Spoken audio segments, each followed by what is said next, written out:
Well, Grant, we have two game sixes coming in on Friday night. Detroit Pistons traveling to Cleveland to face the Cavaliers. They're going to be down 3-2, so they need a win. And then the Spurs traveling to Minnesota to face the Timberwolves. They are up 3-2, so the Minnesota Timberwolves need to get it done there. We can start with the Pistons and the Cavs since that game is a 7-10 tip. The Pistons gave away game 4 or game 5 pretty badly. They had like a 90% chance to win it with a couple minutes to go, and then the Cavs just found a way to win. So what are your thoughts on this one? So my thoughts are the Cavaliers did something which they hadn't done all postseason in game 5, which was win on the road. Going into that game, they would have been 0-4 on the road, I do believe. No, 0-5 on the road. So they had never won on the road. They finally did it. Now they're going back to the home court where they haven't lost in the postseason. So it's kind of got to be like this weird twist of fate where the Cavs win on the road, having not won all playoffs long, and then they're going to have to lose at home, which they haven't done these entire playoffs.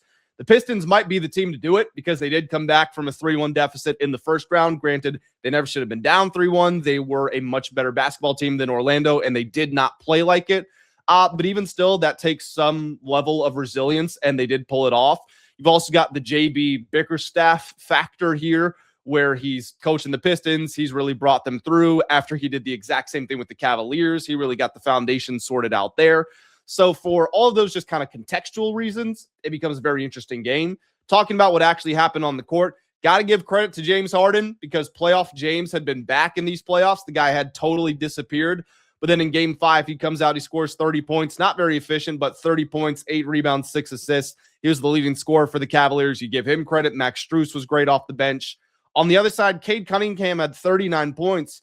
I don't know what's going on with him in these playoffs. If he hasn't set a record, he's got to be getting close to it for most turnovers in a playoff run.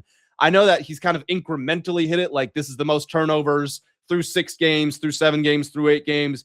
He's just on this historic rate where he's basically averaging 6 turnovers per game in the playoffs. And I think a big part of that is how much he's being asked to do creating for his team. But at the same time, you can't do that. You can't be that careless with the basketball. Detroit also, I want to say, is still the least efficient shooting team left in the playoffs. So although the Pistons have been the better team for the majority of the season, the Cavaliers going home where they haven't lost, they have them obviously in the advantage, and Detroit is not playing up to their standards. So never would have expected the Cavaliers to make the conference finals before the playoffs started, but they're knocking on the door. Well, I think it just comes down to Cade with how much he's being asked to do. Like Jalen Duren is unplayable. He's basically Julius Randle. Julius Randle and him have been unplayable in their respective series. And when you have that, like you don't have that number 2 option for either the Timberwolves or the Pistons, right? Like their stars are going to have to step up, and Cade's done that, but you're going to turn the ball over a little bit more. So I think the Pistons will.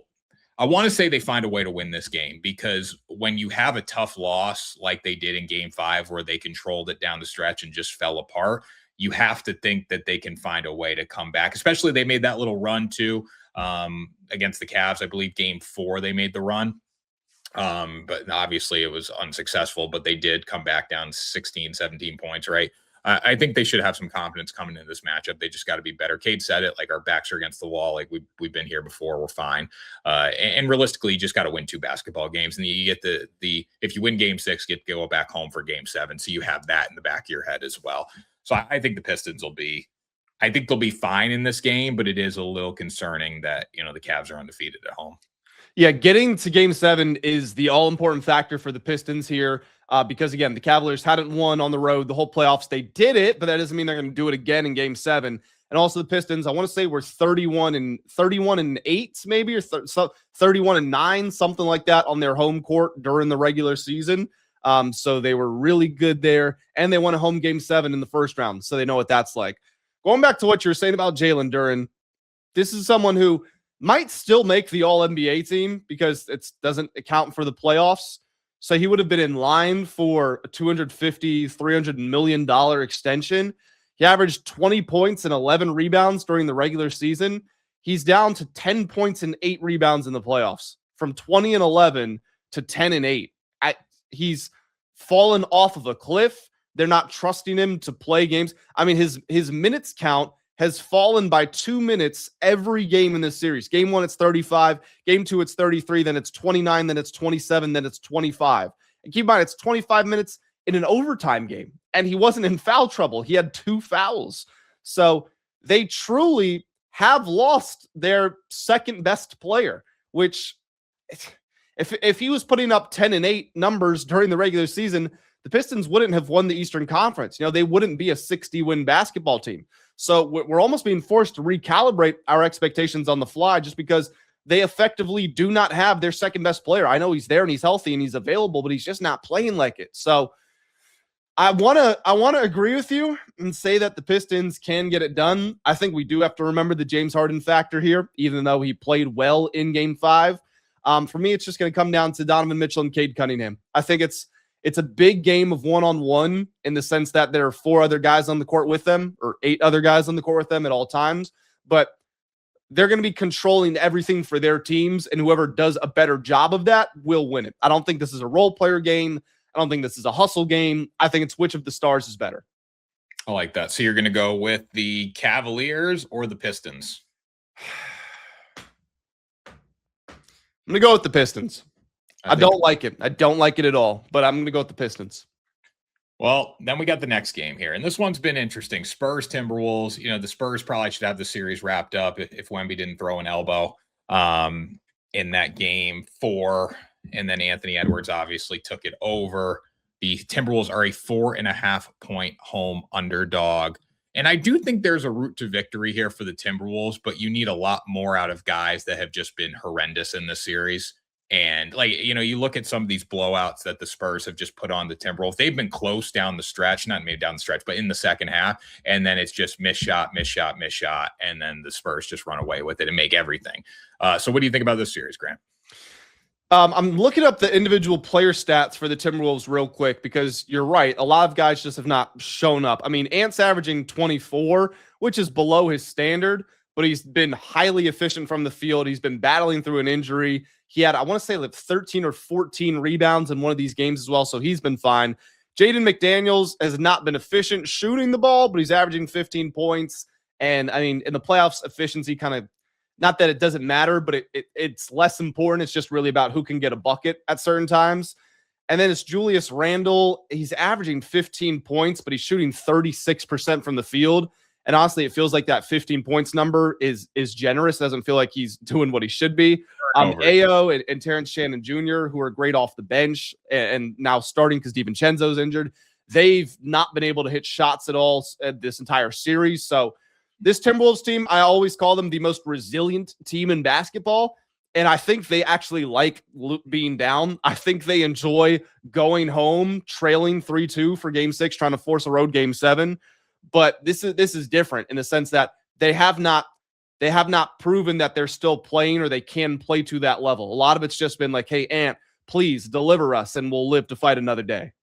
Yeah, no, it's been pretty bad. And the turnovers from Julius Randle have been bad. And I think the thing about Timberwolves right now, like there's no offensive consistency. It's just like who gets the ball, who can score. Like, take the ball up, first person to touch it, shooting the ball. I think Anthony Edwards has to take this game over. I wouldn't mind taking the Timberwolves with the points. I don't have faith that they're going to be able to win the game outright. Probably the best move if you do like the Timberwolves is just wait to live bet it and take the points because there's going to be a moment where the Spurs make a run and Minnesota may crawl back into it. But, my gut tells me Minnesota is going to win the game. They're going to pull it out and then get beat in Game 7. But you just never know with Anthony Edwards. And if he takes the game, like, again, Wemby can take a game over, Ant can take a game over. If he does, like, they have a chance. Anthony Edwards was walking off the court smiling the other night. He said he can't wait to go back home. He's got 2 days off. He was pumped about it. So I don't know. I mean, everyone else looked defeated for them. Who do you think? Who do you think wins this game, Grant? Well, I want to know who the people watching this video think win this game. So the first game as well, Cavaliers-Pistons, whatever thoughts you have, let us know down in the comment section below. We want to see them. Hit the like button, subscribe while you're down there as well. We got videos coming out every single day. I love what you said about the Timberwolves offense. I think you're right. It's really just whoever touches the ball first, they look ahead and they scan the court and they think, okay, is there a lane, like a football running back style lane? Do I have a lane? Can I get there? All right, I'm not passing to anybody. I'm just going there as quickly as I can, and I'm shooting it. Whether it's a 3, whether it's a layup, that's what I'm doing. And I think a big part of why is the Spurs have kind of conditioned them into being scared.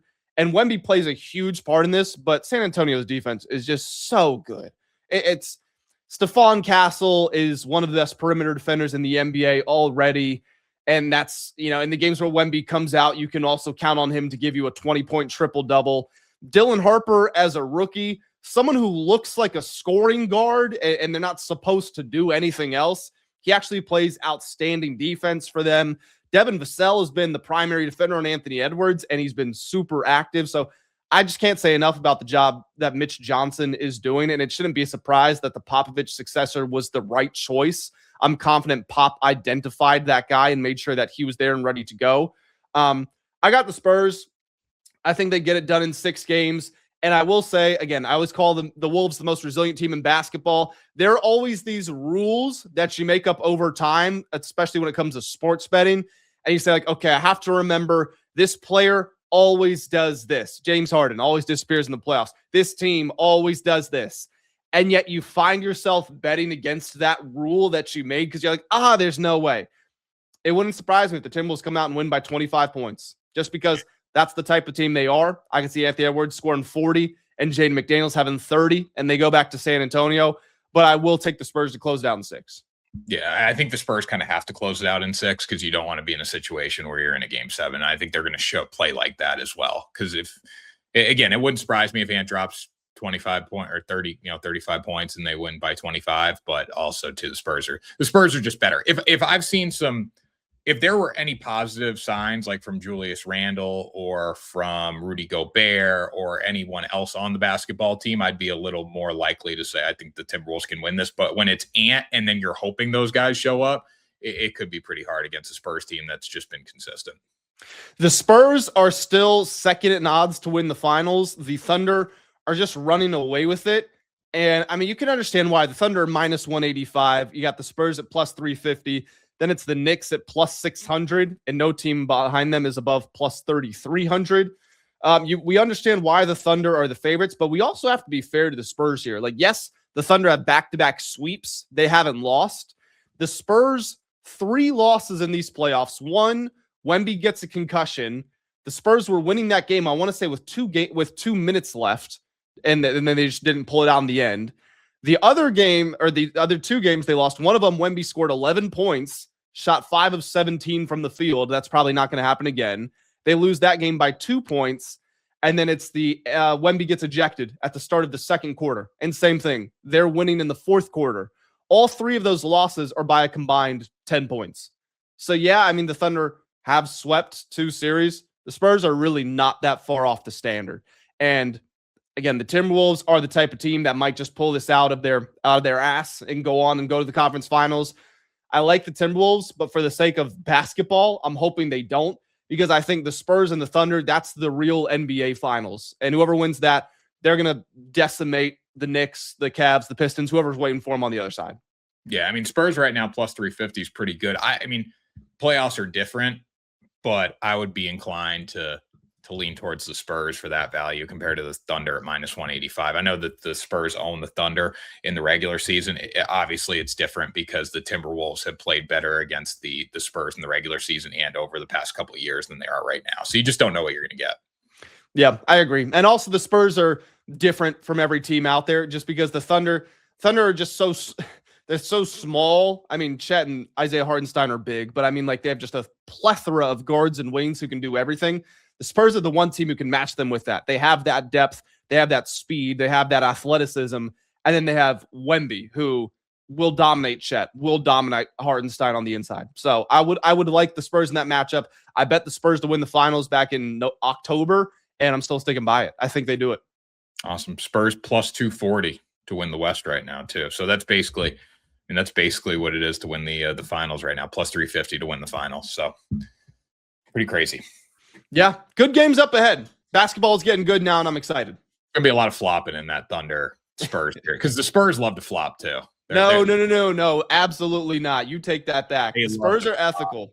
They love to flop. Wemby loves to flop. They all love to flop. Wemby's getting killed in this series. There's so many times where Wemby puts his head down, throws the ball up just like randomly, and Stephon Castle loves to flop. Stephon Castle, he's I don't even know how to describe him. He's just like banging his head against a car when he's driving. I saw someone say Stephon Castle's favorite move is a fullback dive. Yeah, he loves to like just like run into somebody and then flop. Like the Spurs are floppers. They're not as bad as the Thunder, but they do flop. Yeah, we'll have to agree to disagree there. I think the Spurs are ethical. No, there's no ethicalness with the Spurs at all. But anyways, Grant, that was Ride the Line, greatest podcast in sports betting entertainment. Why don't you take us out of here today? If you guys enjoyed, you know what to do. Hit the like and the subscribe buttons down there. Go to the comment section, leave us your thoughts and everything we talked about. Make sure you check out all of our upcoming videos because Tanner and I are here every single day. And then when we're not in front of the screen, we're also at WSN.com. So that's going to do it. We appreciate y'all joining. We'll catch you on the next episode of Ride the Line.